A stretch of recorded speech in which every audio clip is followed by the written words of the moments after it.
L'euthanasie, est-ce vraiment l'ultime liberté que le prochain président de la République devrait nous accorder? Est-ce vraiment le progrès dont notre pays a besoin pour imiter certains de ses voisins qui, eux, seraient en avance? Ces questions se posent avec urgence, avec gravité. Comment y voir clair sur ce sujet fondamental? Comment se faire une opinion personnelle? Non pas à partir de slogans, mais à partir de constats précis et d'une réflexion sérieuse. Le livre que je vous propose a pour but de vous aider dans cette démarche.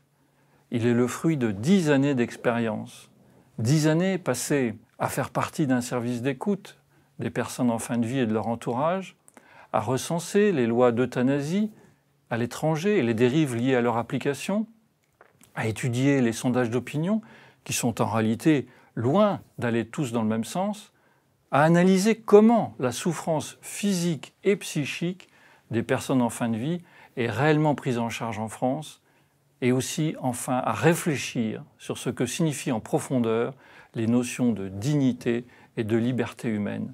Cet essai recense 5 principaux arguments en faveur de l'euthanasie ou du suicide assisté.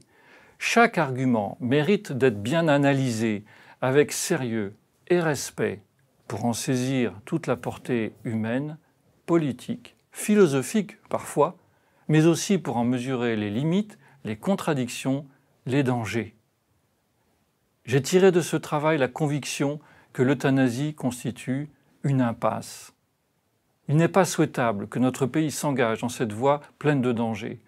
Pour le respect des plus fragiles et la cohésion sociale, une autre voie est possible, celle d'un accompagnement médical et humain centré sur les soins palliatifs, respectueux du temps qu'il reste à vivre jusqu'au bout. Notre pays en est capable. Et vous, qu'en pensez-vous vraiment ?